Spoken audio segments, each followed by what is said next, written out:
Naghihimutok na rin ang ilang bus companies sa matinding epekto ng pagtaas ng presyo ng produktong petrolyo. Kaya nagpapatupad na ang ilan sa kanila ng mga hakbang para makabawi sa pagkalugi. Nangangamba naman ang mga pasahero sa posibleng pagtaas ng pamasahe. Ang balitang A to Z ni Kim Salinas. Actually sir, hindi na nakakaahon. Ang ginagawa na lang, nagbabawas ng pasada. Patuloy na nalulugi ang ilang mga bus company ngayon bunsod ng mataas na presyo ng produktong petrolyo sa bansa. Kaya naman, kanya-kanya ng cost-cutting measure ang mga kumpanyang bumabiyahe sa EDSA Bus Carousel. Maintain pa rin yung pamasahe, napakalaki ng expenses sa diesel. Halos wala nang natitira doon sa kinikita ng bus company, abonado pa po. Meron kang 50 units sa isang company, kalahati lang po nun yung pinatatakbo.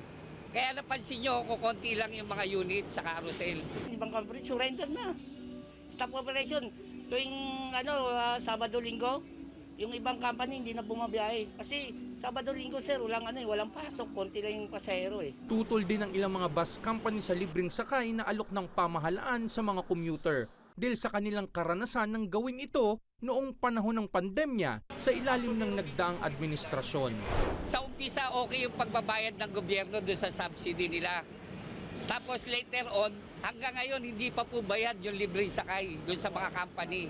Wala pa rin po. Napakarami pa po lahat ng company dito sa EDSA Carousel, hindi pa nababayaran. Lugi po talaga. Ganun ang nangyari. Kaya kung maaari, ayaw nung libreng sakay na yan.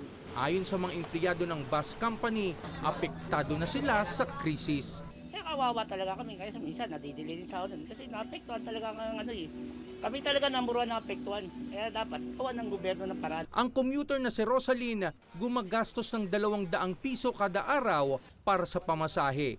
Aniya, kailangan ng iba yung pagtitipid, lalo na kung itataas ang pamasahe. Sobrang mag-a-adjust talaga. So yung mga hindi na dapat kailangan bilhin, tas mababawasan pa yung mga like sa groceries para sa mga bills ng mga anak ko po. Hiling ng mga tauhan ng bus company maging ng mga commuter, hindi lamang ang anilay band-aid solution, kundi pang matagalang tugon sa problema sa presyo ng langis.